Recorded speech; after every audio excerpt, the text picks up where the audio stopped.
जय हिंद दोस्तों। आज हम समझेंगे ठोस पदार्थ के बारे में। ठीक है, ठोस पदार्थ, द्रव पदार्थ और गैस पदार्थ के बारे में। किसके बारे में? ठोस, द्रव और गैस। ये हमारे आसपास के पदार्थ क्लास 9th के चैप्टर का है। ठीक है, इसके बारे में हम लोग समझेंगे, यानी तुलना करेंगे। तुलनात्मक अध्ययन, कंपैरिजन टेबल। ये क्या है? तुलनात्मक अध्ययन। हम लोग तुलना करेंगे कौन क्या होता है। यानी यहाँ गुण की बात करें। किसकी बात करें? गुण। अगर बात करें कि आकार, है ना, तो ठोस की आकार क्या होता है? तो निश्चित होता है। आप जानते हैं, जैसे बोर्ड है, ये क्या है? ये निश्चित है, इसकी आकृति बदल नहीं सकती है, ये निश्चित है। ठोस की आकार निश्चित होता है। द्रव में अगर जाएंगे, लिक्विड में, तो ये क्या होता है? अनिश्चित होता है। गैस में भी अनिश्चित होता है। ठोस केवल निश्चित होता है, द्रव और गैस अनिश्चित होता है। आयतन की बात करें तो ठोस का आयतन निश्चित होता है, द्रव का भी निश्चित होता है, लेकिन गैस का अनिश्चित होता है ना। जैसे जिस बर्तन में रखिएगा गैस, उसका ही आकृति ले लेगा। ठीक है। संपीड्यता यानी सिकुड़ना, ये नगण्य होता है, नहीं के बराबर सिकुड़ता है। कितना हो प्रेशर डालिएगा, थोड़ा सा सिकुड़ेगा, है ना। ये द्रव में कम होता है, लेकिन होता है। इसमें सबसे ज़्यादा सिकुड़न अत्यधिक होता है, जितना इसको प्रेशर दीजिएगा वो दबता जाएगा। कणों के बीच का आकर्षण बल इसमें अधिकतम होता है। ठोस में कणों के जो बीच आकर्षण बल होता है मजबूत होता है। ये क्या होता है? मध्यम होता है, यानी बीच में होता है। ये न्यूनतम, सबसे कम गैस में होता है। दूर दूर पर कण रहते हैं। कणों की गति नगण्य होता है। मध्यम, इसमें क्या होता है? द्रव में मध्यम होता है और गैस में अधिकतम होता है। अब देख रहे होंगे ये ठोस है ना, ठोस की है एकदम, ये सटे सटे हैं। उसका द्रव की बात करें तो थोड़ा दूर दूर है, गैस में इससे भी दूर दूर है। ठीक है। इसके बाद हम बात करेंगे नेक्स्ट पॉइंट की बात करें। ठीक है, क्या पदार्थ अपनी अवस्था बदल सकता है? सवाल यह है कि पदार्थ अपनी अवस्था बदल सकता है या नहीं। ठीक है, तो तापमान परिवर्तन का प्रभाव क्या होता है? तापमान परिवर्तन का प्रभाव, गलनांक, वह न्यूनतम तापमान जिस पर ठोस पिघलकर द्रव बन जाता है, वो क्या होता है? वो कहने का अर्थ है कि वह न्यूनतम तापमान जिस पर ठोस पिघलकर द्रव बन जाता है, तो इसका मतलब ये बदलता है। क्या होता है? बदलता है, यानी ताप का प्रभाव से बदलता है। यह कणों के बीच के आकर्षण बल की मजबूती को दर्शाता है।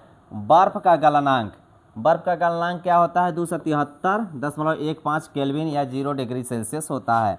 संगलन यानी ठोस से द्रव अवस्था में परिवर्तन की क्रिया, है ना, प्रक्रिया होता है इसमें। अगर फार्मूला की बात करें केल्विन, है ना, तो सेल्सियस, केल्विन में बदलना होगा तो सेल्सियस प्लस 273 जोड़ देंगे तो ये क्या हो जाएगा? केल्विन में बदल जाएगा। ठीक है, चलिए आगे हम बात करें गुप्त ऊष्मा। किसके बारे में बात करें? गुप्त ऊष्मा के बारे में बात करेंगे। ठीक है, किसके बारे में? तब प्रश्न, पिघलते समय तापमान समान क्यों रहता है? जब पिघलता है तो तापमान सामान्य क्यों रहता है? उत्तर इसका क्या होगा? क्योंकि दी गई ऊष्मा कणों के बीच के आकर्षण बल को तोड़ने में खर्च हो जाते हैं। इसे गुप्त ऊष्मा कहते हैं। इसे क्या कहते हैं? गुप्त ऊष्मा कहते हैं। संगलन की प्रस्तुत ऊष्मा 1 केजी ठोस उसके गलनांक पर द्रव में बदलने के लिए आवश्यक ऊष्मा, है ना।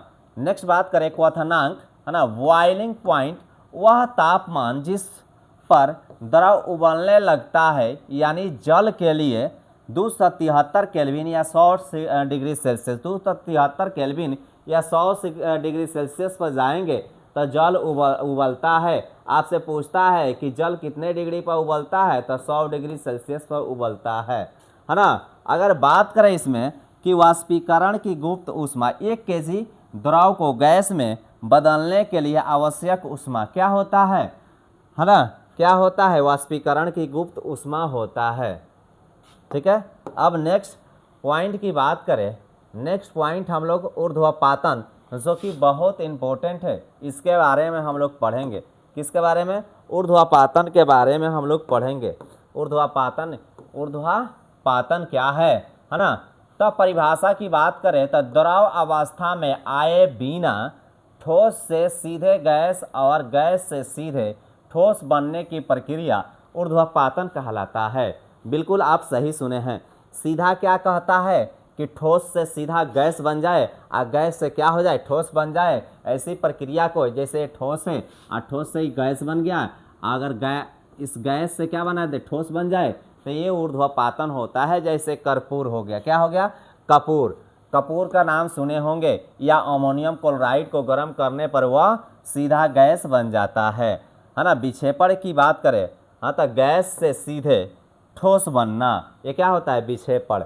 यानी वाष्प, यहाँ देखिएगा ठोस कर्पूर होता है, वाष्प के रूप में जलाते हैं तो वाष्प के रूप में निकलता है। उल्टा रखा कीप रुई का टुकड़ा अगर यहाँ से नीचे आएगा तो कपूर क्या हो जाता है, ठोस बन जाता है। क्या हो जाता है, ठोस बन जाता है।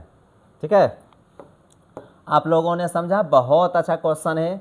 और एक पॉइंट को आज समझेंगे, इसी सेशन में इसी पॉइंट को समझेंगे, फिर अगर जो नेक्स्ट रहेगा अगले हम लोग सेशन में करेंगे, है ना। दाब परिवर्तन का प्रभाव, है ना। सिद्धांत, दाब बढ़ने पर तापमान क्या है, घटाने से गैस द्रव में बदल सकती है। क्या कह रहा है कि दाब और दाब बढ़ाने पर तापमान घटाने से गैस द्रव में बदल जाती है। तो आप लोगों ने यहाँ देखा। ठीक है, तो इसे उच्च दाब पर संग्रहित किया जा सकता है। जब दाब को 1 atm एटमॉस्फेयर किया जाए तो वह ठोस CO2 सीधे गैस में बदल जाती है, द्रव में नहीं, है ना। यही कारण है कि इसे शुष्क बर्फ कहते हैं, यानी ऊर्ध्वापातन, जैसे ऊर्ध्वापातन का उदाहरण है। ठीक है, आप लोगों ने क्या समझा, ठोस, द्रव और गैस। उसके बाद में ऊर्ध्वापातन के बारे में समझा, है ना। उसके बाद में दाब का परिवर्तन के बारे में समझा। ठीक है, आगे हम लोग नेक्स्ट क्लास में हम लोग समझेंगे, नेक्स्ट क्लास में अवस्था परिवर्तन के बारे में समझेंगे। उसके बाद वाष्पीकरण के बारे में समझेंगे, वाष्पीकरण से शीतलता कैसे होता है उसको समझेंगे, है ना। महत्वपूर्ण राशियाँ और मात्रक को समझेंगे। ठीक है, आपने क्या सीखा, इसके बाद ये चैप्टर समाप्त हो जाएगा। कल के वीडियो में हम लोग ये चीज़ देखेंगे। मिलते हैं एक नए वीडियो के साथ, तब तक के लिए जय हिंद।